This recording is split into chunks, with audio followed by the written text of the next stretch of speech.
नमस्कार दोस्तों, मैं विनय शर्मा, वास्तु एक्सपर्ट और एस्ट्रोलॉजर, आप सभी का अपने चैनल में बहुत बहुत स्वागत करता हूं और आशा करता हूं कि आप सब स्वस्थ होंगे, सुरक्षित होंगे। दोस्तों, 2023 कैसा आपके लिए जाने वाला है मेष राशि वालों के लिए, आइए ये जानने की कोशिश करते हैं। लेकिन उससे पहले मैं आपको एक महत्वपूर्ण चीज़ आपको बता देता हूं कि अब इस समय मैं आपको जो राशिफल बता रहा हूं वो लग्न पे आधारित है, यानी आपके चंद्रमा जहां पर होता है उसे हम राशि कहते हैं और आपका जो लग्न जहां पे राशि लिखी होती है उसे हम लग्न की राशि कहते हैं। इसे यहां से देखिए, ये होता है कुंडली का पहला भाव, इसे हम कुंडली का पहला भाव कहते हैं। 1 2 3 इस तरीके से हम गिनते हैं। ये चूंकि मेष राशि का लग्न हम देख रहे हैं तो इसलिए यहाँ पे 1 लिखा हुआ है। यहाँ पर राशियों की संख्या लिखी होती है 1 से लेकर 12 तक। ये मेष, वृषभ, मिथुन, इस तरीके से राशियों की संख्या लिखी होती है। यहाँ पर 1 नंबर मेष राशि को शो करता है। इसी तरीके से यहाँ पर आपका 2 भी लिखा हो सकता है, 3 लिखा हो सकता है यानी मिथुन राशि, 4 लिखा हो सकता है यानी कर्क राशि, 5 लिखा हो सकता है यानी सिंह राशि, 6 लिखा हो सकता है कन्या राशि। इस तरीके से यहाँ जो भी लिखा है और उसी क्रम में फिर बाकी राशियाँ लिखी होती है। यानी आपके लग्न पे यहाँ जो राशि लिखी है उसे हम आपका लग्न कहते हैं। यानी यहाँ पर ये जो है ये मेष लग्न कहलाया। यहाँ पे मेष राशि लिखी है, 1 नंबर लिखा है यानी मेष राशि है, तो ये मेष लग्न कहलाया। यानी जिनका भी मेष लग्न है या जिनके भी ये प्रथम भाव में इस लग्न भाव पे जो राशि लिखी है ये आपका लग्न होता है। तो मैं अभी आपको जो राशिफल आपको मैं जो बता रहा हूँ वो आपको मैं लग्न आधारित राशि से बता रहा हूँ, यानी आपके लग्न के आधार पे बता रहा हूँ। यानी आपका जो लग्न है वो अगर मेष लग्न है तब ये राशिफल उन लोगों के लिए है। क्योंकि इसका रीज़न ये है, मैं पिछले 25-26 सालों से मैं एस्ट्रोलॉजी को मैं पढ़ भी रहा हूँ और समझ भी रहा हूँ और सीख भी रहा हूँ। तो मैंने ये देखा कि राशिफल अगर आप देखेंगे तो अगर आपको राशि से चंद्र की राशि से अगर आपको 40% राशिफल अगर सही उतरता है तो आप इस लग्न से देखिएगा आपको 70 से 80% तक राशिफल आपको सही मिलेगा। आप इसे आजमा के देखिएगा, आप राशि के आधार पर भी राशिफल देखिएगा और लग्न में जो राशि है लग्न के आधार पर भी आप राशिफल देखिएगा, आपको इसमें दिखाई देगा। ये तो प्रैक्टिकल अनुभव की बात है। आप महीना 2 महीना देखेंगे आपको चीज़ आपको समझ में आ जाएगी कि इसमें आपको 80% तक आपकी भविष्यवाणी जो है वो सही उतरती है। इसीलिए अब मैं नए साल से मैंने ये तय किया है कि नए साल से आपको लग्न आधारित राशिफल ही मैं आपको बताऊंगा, चाहे वो मंथली हो चाहे वो ईयरली हो। तो दोस्तों, बात करते हैं मेष लग्न वालों के लिए 2023 कैसा जाएगा। दोस्तों, जब हम ईयरली राशिफल की बात करते हैं तो उसमें हम सिर्फ 4 ग्रहों को ही महत्वपूर्ण मानते हैं। क्योंकि जब हम राशिफल जब हर महीने का जब हम राशिफल बताएंगे तो उसमें सूर्य, बुध, मंगल ये सब हर महीने राशि बदलते हैं, तो ये हमारे मासिक राशिफल में ये कवर हो जाते हैं। और चंद्रमा तो 2 दिन में राशि बदल लेता है। लेकिन जो बृहस्पति है वो एक राशि में 1.5 वर्ष रहते हैं, शनि एक राशि में 2.5 वर्ष रहते हैं और राहु केतु एक राशि में 1.5 वर्ष रहते हैं।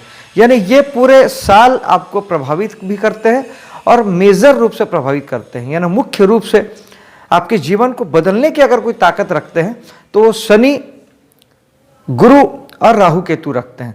बाकी छोटे ग्रह आपको महीने में जो चेंजेस लाते हैं ये इतना आपके जीवन में परिवर्तन नहीं लेके आता जितना कि आपको बृहस्पति, शनि और राहु, आप सिर्फ गोचर के ग्रह ही आपके जीवन को बदल दे, इतनी इनमें ताकत होती है।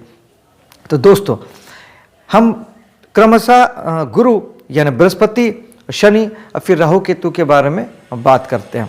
तो सबसे पहले बृहस्पति आपके 12वें भाव में बैठे हुए हैं। 12वें भाव के बृहस्पति चूंकि स्वराशि में बैठे हैं और स्वराशि का जो बृहस्पति है वो शुभ हो जाता है, क्योंकि स्वराशि में कोई भी ग्रह शुभ हो जाते हैं। बृहस्पति बैठे हैं 12वें भाव में और उनकी एक राशि और है जो आपके भाग्य में पड़ती है। तो इस समय में जब तक बृहस्पति आपके 12वें भाव में बैठेंगे तब तक आपका भाग्य विदेशों से बनेगा, हॉस्पिटल उद्योग से बनेगा। और अगर आप इन्वेस्टमेंट करते हैं, जितना ज़्यादा से ज़्यादा इन्वेस्टमेंट करते हैं तो वो आपके लिए बहुत अच्छा रहेगा, क्योंकि 12वां भाव हमारे विदेश का होता है, 12वां भाव हॉस्पिटलिटी का होता है, खर्च का होता है। खर्च का उपाय के रूप में हम इन्वेस्टमेंट करते हैं तो वो खर्च इन्वेस्टमेंट में कन्वर्ट हो जाता है। लेकिन आप विदेश से किसी भी प्रकार से जुड़ के किसी भी तरीके से काम करते हैं, कमीशन पे आधारित जुड़ के काम करते हैं, वहाँ आप कोई बिजनेस करते हैं, आपकी वहाँ कोई यूनिट लगी है, कमीशन दलाली के बेस पे यहाँ पे आप कोई काम करते हैं, वहाँ की कंपनी से जुड़ के आप उससे पैसे अर्न करते हैं, कुछ काम करते हैं, उनकी यूनिट के रूप में आप काम करते हैं, या आपने कोई एजेंसी ली हुई है, तो सारी चीज़ें विदेश कंसिडर हो जाता है। विदेश से आपको कोई इनकम आती है, आय आती है, तो वो भी विदेश कंसिडर हो जाता है। इस स्थिति में आपको बहुत अच्छे लाभ की प्राप्ति होगी, भाग्य आपका ज़बरदस्त साथ देगा। आप स्वयं अगर विदेश चले जाते हैं तब तो फिर क्या कहना है। लेकिन अब अगर आप बृहस्पति विदेश के काम नहीं करते हैं, केवल उस स्थिति में बृहस्पति आपके खर्चे को बढ़ाने वाले साबित हो सकते हैं। लेकिन अगर आप इन्वेस्टमेंट करते हैं तो वो भी आपके कंट्रोल में आ जाता है। और अगर आप इन्वेस्ट करते हैं, लगातार इन्वेस्टमेंट करते रहते हैं, आप बैंक में एफडी के तौर पे जमा कर सकते हैं, रिकरिंग अकाउंट खोल सकते हैं, या किसी भी प्रकार का आप पैसा जमा करें या किसी प्रकार का इन्वेस्टमेंट करते हैं। इन्वेस्टमेंट भी आप विदेशों में कर सकते हैं, विदेशी कंपनी में, विदेशी किसी उपक्रम में आप पैसे अगर लगाते हैं तो ये भी आपके लिए बहुत अच्छा रिजल्ट आपके लिए दे सकता है। फिर यही बृहस्पति 3 जगह दृष्टि डालते हैं। दोस्तों सभी ग्रह अपने से 7वें भाव पे देखते हैं, लेकिन बृहस्पति को स्पेशल दृष्टि प्राप्त है 5वीं और 9वीं भी। तो 5वीं दृष्टि से आपके 4थे भाव पे देखेंगे। बृहस्पति जहाँ देखते हैं वहाँ के फल को बढ़ा देते हैं, केवल बढ़ा देते हैं, अच्छा या बुरा नहीं, वो बढ़ा देते हैं। 4था भाव आपके एक सुख का होता है, मकान का होता है, वाहन का होता है, बढ़ा देंगे सब कुछ। इस समय में आप बहुत बेहतरीन ढंग से अप्रैल के पहले, क्योंकि अप्रैल में बृहस्पति राशि चेंज करने वाले हैं। बृहस्पति 22 अप्रैल को राशि चेंज करके अगली राशि यानी मेष राशि में चले जाएंगे। तो 22 अप्रैल के पहले आपके लिए ये बृहस्पति, मकान अगर आप बनाना चाहते हैं या कंप्लीट करना चाहते हैं तो 22 अप्रैल के पहले कर लीजिए। वाहन अवधि लेना चाहते हैं तो 22 अप्रैल के पहले ले लीजिए। घर में सुख शांति सौहार्द बना रहेगा, आपसी सामंजस्य बहुत अच्छा रहेगा। ये सब आपके अप्रैल तक बृहस्पति आपको देंगे। जो लोग सर्विस सेक्टर में हैं उसके लिए भी, क्योंकि बृहस्पति की 7वीं दृष्टि 6ठे भाव में पड़ेगी। 6ठे भाव के बृहस्पति जो लोग नौकरी में हैं उनके लिए शुभ हो जाएंगे। जो सर्विस सेक्टर में हैं, किसी भी प्रकार का सर्विस प्रोवाइडर हैं, किसी प्रकार की सेवा कार्य करते हैं, कंसल्टेंसी देते हैं, एस्ट्रोलॉजर की तरीके से, इंजीनियर, डॉक्टर, वकील की तरीके से, तो सारे लोगों के लिए बहुत शुभ फल आएंगे, काम बहुत बढ़ेगा और आप अच्छा परफॉर्म कर पाएंगे। जो लोग अगर कर्ज वगैरह लेते हैं या लेने के बारे में सोच रहे हैं तो उस स्थिति में आपको ये याद रखिएगा कि बृहस्पति चूँकि हर चीज़ को बढ़ाते हैं तो फिर कर्ज को भी वो और बढ़ाएंगे। तो कोशिश कीजिएगा कि आप कर्ज इस समय में ना लें, क्योंकि अगर आप कर्ज लेंगे तो फिर वो कर्ज को भी मल्टीपल करेंगे। कर्ज पटाने के लिए आपको और कर्ज लेना पड़ेगा, आप फिर कर्ज में आप डूबते चले जाएंगे। कर्ज ना लें अप्रैल तक, 22 अप्रैल तक। दूसरा, आप किसी भी स्थिति में आप लड़ाई झगड़े से बचें, कोर्ट कचहरी के वाद विवादों से बचें, क्योंकि ये बृहस्पति इसको बढ़ाएंगे। बृहस्पति बढ़ाने पे यकीन करते हैं, अच्छा या बुरा नहीं देखते हैं। तो इस समय में लड़ाई झगड़ा और कर्ज 2 चीज़ों से बचिएगा तो आपका बाकी जो बहुत अच्छा चलेगा। फिर यही बृहस्पति का जो 9वीं दृष्टि है वो आपके 8वें भाव पे पड़ेगी। 8वें भाव में बृहस्पति, जो लोग भी 8वें भाव के काम करते हैं, किसी भी प्रकार के रहस्य रोमांस से जुड़ के काम करते हैं, खोजने ढूंढने वाला काम करते हैं, क्योंकि 8वां भाव रहस्य का होता है, पाताल लोक का होता है, कुछ खोजने कुछ ढूंढने का होता है। उदाहरण के लिए एस्ट्रोलॉजर यहाँ से देखा जाता है, न्यूमरोलॉजी, वास्तु, तंत्र मंत्र यहाँ से देखा जाता है। आप टैक्सेशन डिपार्टमेंट में हैं वो यहाँ पे आता है। आप किसी प्रकार के जासूसी डिपार्टमेंट में, सीआईडी, सीबीआई, पुलिस डिपार्टमेंट में हैं, तो ये सब खोजने ढूंढने का काम। वैज्ञानिक हैं, रिसर्च करते हैं, रिसर्चर हैं, बच्चे जो पढ़ रहे हैं वो रिसर्च में हैं, तो ये सारा काम 8वें भाव को इंडिकेट करता है। तो बृहस्पति सारी चीज़ों को बढ़ा देंगे और बहुत अच्छे फल को आपको प्रदान करेंगे। इन केस अगर आप ये सब काम नहीं करते हैं, उस स्थिति में 8वां भाव आपको तनाव का, प्रेशर का, रुकावट, बाधा का होता है। उस स्थिति में बेहतर होगा कि अप्रैल तक आप बृहस्पति का उपाय करें। बृहस्पति का दान इस समय में बहुत अच्छा है। आप अगर हल्दी का दान, हल्दी की जो गांठें होती है उसका दान आप कर सकते हैं। चने की दाल, पीले फल, पीले कपड़े, यानी पीले वस्तुओं का आप जब दान करते हैं तो ये बृहस्पति को शुभ करता है। आप नहाते समय अपने पानी में थोड़ा सा हल्दी डाल लें, हल्दी मिला के नहाएं तो वो भी आपके लिए शुभ फल देता है। केसर का तिलक आप कर सकते हैं, केसर का तिलक लगा सकते हैं, वो भी आपके लिए अच्छा फल देता है। और साथ में गुरुवार का व्रत करना और मंदिर जाना, ये भी बहुत बहुत बढ़िया उपाय है बृहस्पति को ठीक करने के लिए। दोस्तों, यही बृहस्पति आपके 22 अप्रैल के बाद आपको आ जाएंगे मेष राशि पे। जब ये मेष राशि में आ जाएंगे तब ये फिर फल आपको देंगे मेष राशि यानी आपके लग्न का। तो लग्न आपका बहुत बढ़िया हो जाएगा। मित्र राशि है बृहस्पति की और बृहस्पति लग्न पे आएंगे, भाग्येश बृहस्पति लग्न में आएंगे तो निश्चित ही आपके भाग्य बढ़ाने वाली घटनाएं होगी और आप जीवन में बेहतर ढंग से आगे बढ़ पाएंगे। मन शांत होगा, सात्विक होगा, शुभ विचार आएंगे, जीवन के प्रति पॉजिटिव सकारात्मक विचार आपके मन में आएंगे और आप बेहतर ढंग से जीवन में आगे बढ़ेंगे। उसके बाद ये पूरे साल बृहस्पति आपके लग्न में ही रहने वाले हैं, मेष राशि पे ही रहने वाले हैं। फिर ये बृहस्पति की दृष्टि आपकी, अगर उनकी पंचम दृष्टि की बात करें तो वो आपके पड़ेगा पंचम भाव में, जो कि जिनका संतान की जिनकी कामना है उन्हें संतान की प्राप्ति करा सकते हैं। जिन्हें प्रेम प्रसंग जिनका था, ये जो चाहते हैं कि किसी से प्रेम निवेदन कर सकें तो इस समय में प्रेम प्रसंग भी आगे बढ़ सकता है।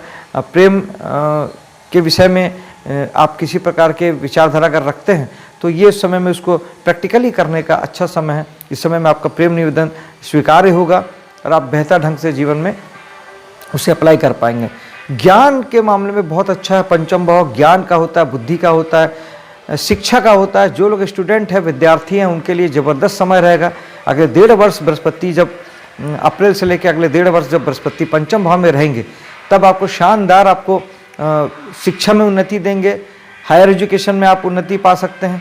कला मनोरंजन जगत में आप जुड़ सकते हैं। बहुत ज़बरदस्त रूप से आप चीज़ें अगर सीखना चाहते हैं, कुछ नया क्रिएटिविटी कुछ क्रिएट करना चाहते हैं, उसमें बहुत अच्छा आपको रिजल्ट देंगे।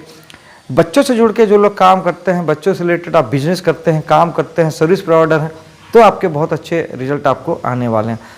यही बृहस्पति की फिर दृष्टि पड़ेगी आपके 7वें भाव पे। 7वां भाव आपके होता है जीवन साथी का और मैरिज का। जो लोगों का मैरिज नहीं हुआ है उनकी मैरिज की संभावना बनती है। अगर कुंडली में भी योग संयोग अच्छे हैं, महादशा अंतरदशा का क्रम सही है तो 100% इस समय में मैरिज हो जाएगी 22 अप्रैल के बाद। और बृहस्पति जीवन साथी के साथ भी आपके संबंधों को मधुर करेंगे। जीवन साथी का भाव है 7वां भाव, बिजनेस का भाव 7वां भाव है। बिजनेस की जगह आपकी अच्छी हो जाएगी। नया बिजनेस करने के लिए ये बहुत अच्छा समय है। बृहस्पति की शुभ दृष्टि है। बृहस्पति आपको इसमें एक अवसर प्रदान करते हैं कि आप नया काम भी आप कर सकते हैं। और साथ ही 7वां भाव पार्टनर का भी होता है, बिजनेस पार्टनर का, उसके साथ भी आपके रिलेशन बेहतर बने रहेंगे। जीवन साथी के साथ काफ़ी सुखपूर्वक जीवन व्यतीत करेंगे, घूमेंगे फिरेंगे, एंजॉय करेंगे और मन उनके प्रति सकारात्मक भाव से भर जाएगा। आपका जीवन साथी के साथ भी यही कुछ होगा और वो भी जीवन को लेके, आपको लेके बहुत पॉजिटिव हो जाएगा, अच्छे विचारों से भर जाएगा, धार्मिक हो जाएगा, पूजा पाठ आदि में लग जाएगा और आप दोनों का आपसी सामंजस्य बहुत अच्छा आपको चलेगा। इसी बृहस्पति की फिर 9वीं दृष्टि पड़ेगी आपके 9वें भाव पे। यानी बहुत अच्छी तीनों दृष्टियां हैं बृहस्पति के अप्रैल के बाद। पंचम, सप्तम, नवम, 3 दृष्टियां बृहस्पति दे रहे हैं। 9वां भाव भाग्य का है। भाग्य के ही राशि स्वामी है। भाग्य को ही देखेंगे तो डबल भाग्य को बढ़ाएंगे। अपने ही भाव को देखेंगे तो भाग्य आपका जबरदस्त रूप से बढ़ने वाला है, क्योंकि भाग्येश होकर आपके लग्न में बैठे हैं और लग्न से वापस भाग्य को देख रहे हैं। तो इस 1 साल 1.5 साल आपको बृहस्पति मतलब भाग्य आपका जबरदस्त साथ देगा। आप जीवन में जो करना चाहते हैं बस आप प्रयास कीजिए और आप देखिए आपके किस तरीके से आप उसे ईश्वर कह लीजिए, भाग्य कह लीजिए, भगवान कह लीजिए, कैसे चीज़ें आपके साथ देती है और कैसे आपके काम बनते हैं। ये था बृहस्पति का। अब हम बात करते हैं सेकंड के रूप में शनि भगवान को लेकर। शनि 17 जनवरी 2023 को आ जाएंगे आपके एकादश भाव में, यानी मित्र के भाव में, समाज के भाव में और आपके लाभ के भाव में। तो यहाँ और इच्छा पूर्ति का भाव भी है एकादश भाव। तो यहाँ पर आए हुए शनि चूंकि स्व राशि के हैं, मूल त्रिकोण राशि में हैं, आप उनसे अच्छे फल की उम्मीद आप कर सकते हैं। निश्चित ही आपके लिए दोस्त यार, समाज, सोसाइटी और लाभ, ये तीनों बहुत अच्छी स्थितियाँ बनेगी। वहाँ से आपको मतलब दोस्तों यारों से भी आपको लाभ होगा। समाज और एनजीओ वगैरह अगर आप चलाते हैं, किसी संगठन से जुड़े हैं, समाज से जुड़े हैं, तो वहाँ से भी आपको फ़ायदा होगा। और लाभ तो आपको वैसे भी किसी प्रकार का इन्वेस्टमेंट वगैरह आप करते हैं तो आपको अच्छे लाभ की प्राप्ति होगी। लेकिन फिर भी चूँकि शनि है, शनि का नैसर्गिक कारक तत्व है मेहनत और फोकस, लगन, लगाव, बिल्कुल एकाग्र होकर काम करना और बिल्कुल पूर्ण इच्छा से काम करना, तो ये सारी चीज़ें जो है आपको वहाँ रखनी पड़ेगी। आपको लाभ के लिए, दोस्तों यारों के लिए, समाज सोसाइटी के लिए अनुशासित होना पड़ेगा, थोड़ा मेहनत करनी पड़ेगी, थोड़ा ध्यान देना पड़ेगा। दोस्तों शनि जहाँ बैठते हैं वहाँ के लिए इतने खराब नहीं होते, जितना वो जहाँ देखते हैं वहाँ काफ़ी बिगाड़ करते हैं और काफ़ी विध्वंस पैदा करते हैं। लेकिन ये इसका एक पक्ष है, डार्क पक्ष, एक इसका उजाला पक्ष भी है। शनि केवल 3 चीज़ के कारक होते हैं। शनि है बेसिकली आपके कर्म के कारक, मेहनत के कारक और अनुशासन के कारक, यानी फोकस्ड वे में अनुशासन, यानी किसी चीज़ में बिल्कुल उसी चीज़ में ध्यान देके आपको उस चीज़ को करना। शनि टालना पसंद नहीं करते, यानी आप सोचेंगे कि कल कर लूँगा, परसों कर लूँगा, नरसों कर लूँगा, ये नहीं चलेगा। इसमें आपको बिल्कुल एकाग्र होके, आपको इच्छा शक्ति के साथ में भिड़ के सारा काम करना पड़ेगा। तो शनि जहाँ देखते हैं वहाँ वो केवल इतना ही चाहते हैं कि आप अनुशासित रहें, मेहनत करें और अपने कर्म से लापरवाही ना करें। ये अगर आप करते हैं तो शनि कोई खराब फल नहीं देते हैं। शनि बताते ही यही है। आप शनि की जो दृष्टि है, शनि को भी स्पेशल दृष्टियाँ प्राप्त है। सप्तम भाव में भी शनि देखते हैं और शनि को 3 और 10 ये स्पेशल दृष्टि प्राप्त है। तो पहले तीसरी दृष्टि शनि की पड़ेगी आपके लग्न पे, यानी अब शनि आपसे कहते हैं कि आप फोकस्ड हो जाइए अपने प्रति, अपनी सेहत के प्रति, अपने हेल्थ के प्रति, क्योंकि लग्न आपका हेल्थ है, आपकी सेहत है, आपका ओवरऑल व्यक्तित्व है। अब समय है कि अगले 2.5 साल आपको इस पर ध्यान देना है। अब इसमें लापरवाही नहीं चलेगी, कोताही नहीं चलेगी। आपको एक्सरसाइज करना पड़ेगा, जिम जाना पड़ेगा, खान पान पे ध्यान रखना पड़ेगा, अपने हर कृत्य पे ध्यान रखना पड़ेगा, अनुशासित होना पड़ेगा, सोने जागने, उठने बैठने, खाने पीने सबका समय फिक्स करना पड़ेगा, निर्धारित करना पड़ेगा। क्योंकि शनि अनुशासन पसंद करते हैं, फोकस्ड होना पसंद करते हैं, यानी आपको अपने ऊपर एकाग्र होना पड़ेगा, अपने ऊपर ऊर्जा लगानी पड़ेगी। लापरवाही बिल्कुल नहीं चलेगी, नहीं तो फिर आपको हेल्थ इशू आ सकते हैं। इसलिए कृपा करके अपने लिए समय निकालिए, कुछ योगा कीजिए, कुछ ध्यान कीजिए, कुछ प्राणायाम कीजिए, तब आपके लिए जीवन बहुत बेहतर ढंग से काम करेगा और शनि आपके लिए बहुत अच्छा रिजल्ट देंगे। शनि की फिर 7वीं दृष्टि जो पड़ती है वो आपके 5म भाव में पड़ती है। फिर वही बात कि 5म भाव संतान का होता है, शिक्षा का होता है। तो जो लोग भी एजुकेशन से जुड़े हैं उन्हें मेहनत ज़्यादा करना पड़ेगा और आपको अपने संतान के प्रति जागरूक होना पड़ेगा, उस पर ध्यान देना पड़ेगा, मेहनत करनी पड़ेगी। आप लापरवाही नहीं कर सकते, वरना आपको दुखदायी रिजल्ट प्राप्त करेंगे। क्योंकि शनि बेसिकली दुख के कारक हैं। अगर एक लाइन में हम शनि को डिफाइन करें तो शनि दुख के कारक हैं। तो शनि फिर क्या देंगे? जिस भी भाव में वो देख रहे हैं या जिस भाव में बैठे हैं, आप अगर उसके प्रति जिम्मेदार नहीं हैं, मेहनत नहीं करते हैं, तब शनि वहाँ से संबंधित आपको दुख देंगे। फिर आपको कला जगत में, शिक्षा के जगत में, संतान के जगत में, मनोरंजन के जगत में आपको दुख प्राप्त होगा।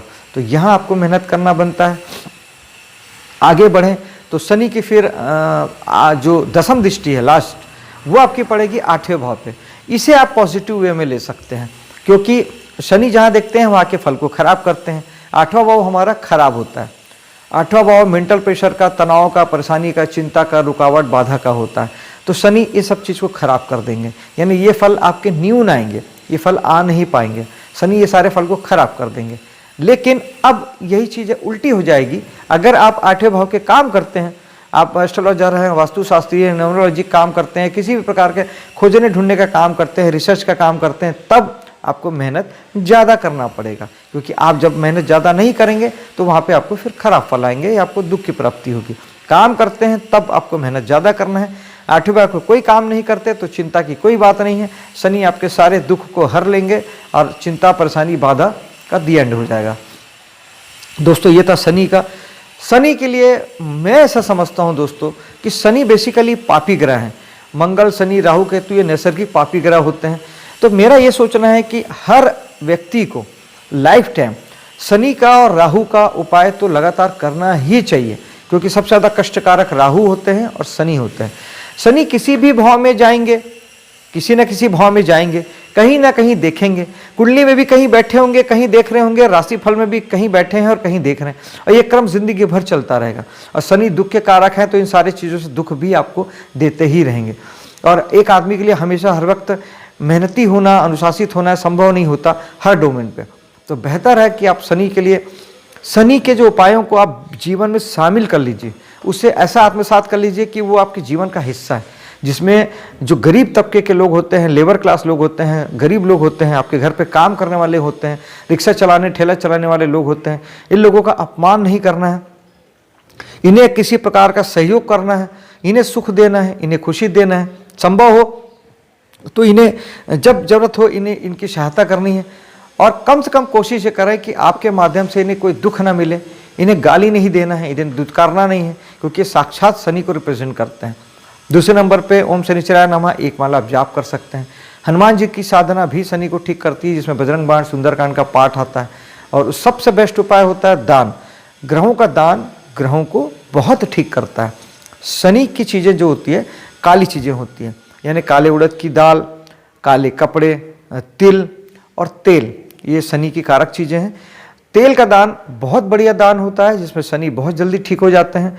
तो शनिवार के दिन शनि मंदिर में जाके अगर आप सरसों का तेल भगवान शनि में चढ़ाते हैं तो ये बेस्ट उपाय है, क्योंकि शनि की पूजा हो जाती है, मंदिर में जाके दर्शन करना हो जाता है और शनि के तेल का दान हो जाता है। तो तीनों चीज़ें एक साथ हो जाती है। ये उपाय बहुत ज़बरदस्त काम करता है।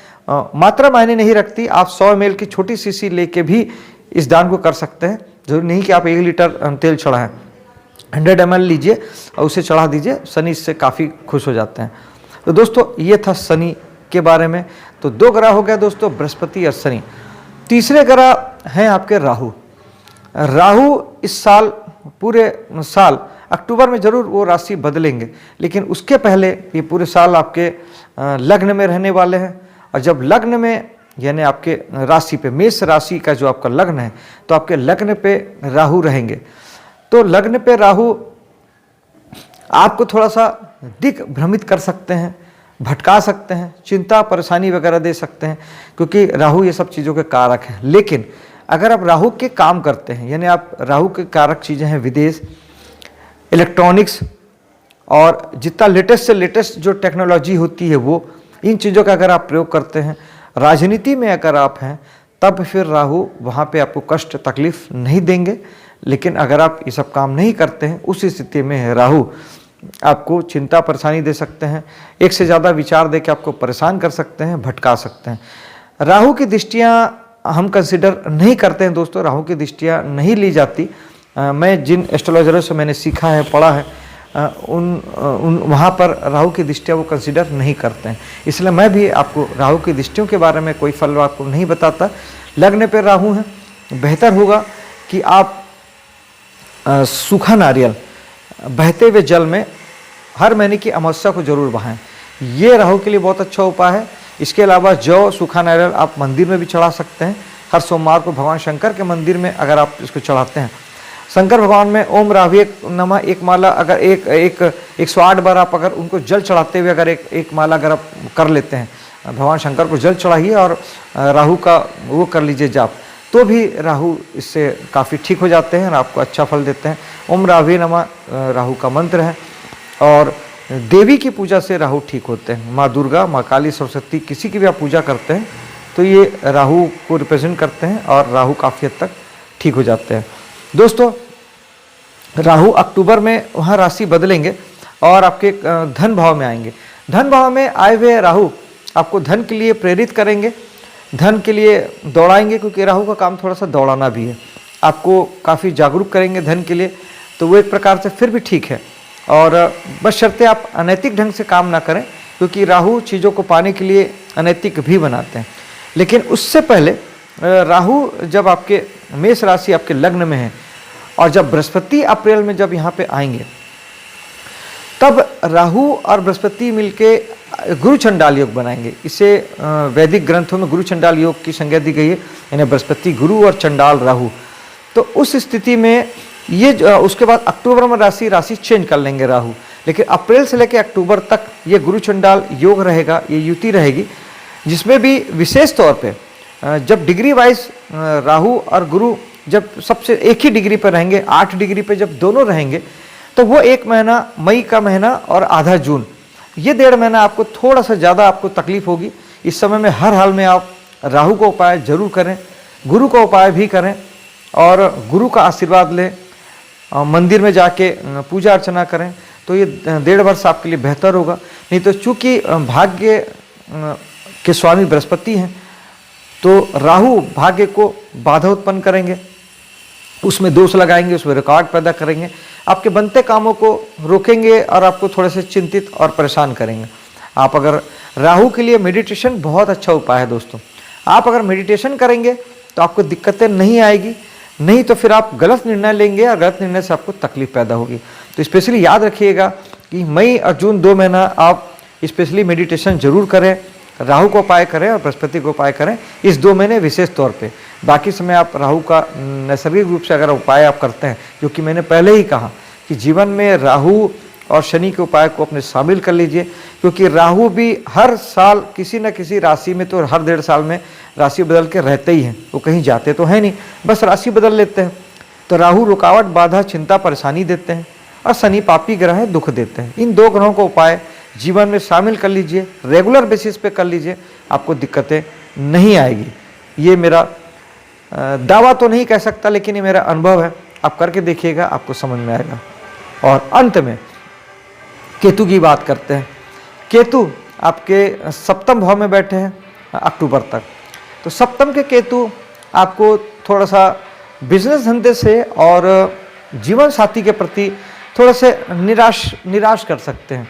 आपको मन में वैराग्य की भावना आ सकती है, बिजनेस चेंज करने की भावना आपके मन में आ सकती है, क्योंकि केतु वैराग्य पैदा करते हैं दुख देके। पहले आपको कामों से रुकावट देंगे, परेशानी देंगे, फिर उन कामों से आपको वैराग्य पैदा होगा और उस काम को छोड़ने का मन करेगा। चेंज के कारक हैं केतु, तो आपको बिजनेस चेंज करने का मन करेगा और कहीं कहीं पे तो जीवन साथी के प्रति भी आप वैराग्य में आ सकते हैं और जीवन साथी से संबंध विच्छेद करने के बारे में भी सोच सकते हैं, या उनसे अलग होने के बारे में आपके मन में विचार आ सकते हैं। इसलिए बेहतर है कि आप केतु के लिए उपाय ज़रूर से करें। केतु के लिए गणेश जी की पूजा बहुत अच्छी होती है और केतु के लिए भी मेडिटेशन रामबाण उपाय है। एक मेडिटेशन करेंगे, उस मेडिटेशन से शनि भी ठीक होगा, राहु भी ठीक होगा और केतु भी ठीक होगा। मेडिटेशन सारे ग्रहों को ठीक करता है, क्योंकि आपके 7 चक्रों को वो जगाता है। जब 7 चक्र जागते हैं तो फिर ग्रह उनके सामने छोटे पड़ जाते हैं। तो आप मेडिटेशन जरूर करें, शिद्दत से करें। और केतु के लिए जो ऊनी वस्त्र होते हैं उनका दान, अभी ठंड का समय है, ऊनी वस्त्रों का दान भी केतु को काफ़ी ठीक करता है।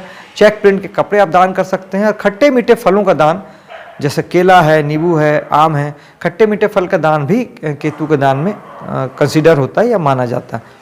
दोस्तों, ये इस साल का 2023 के लिए आपका राशिफल था। ईश्वर करे आपका जीवन शुभ हो, सफल हो, और अगर आप कुछ उपायों को करते हैं तो निश्चित ही आपका जीवन बेहतर काम करेगा, बेहतर बनेगा। मुझे अब इजाज़त दीजिए, मेरे वीडियो को लाइक शेयर कीजिएगा, मेरे चैनल को सब्सक्राइब कीजिएगा। मिलता हूँ आपसे अगली वीडियो में, तब तक के लिए जय हिंद।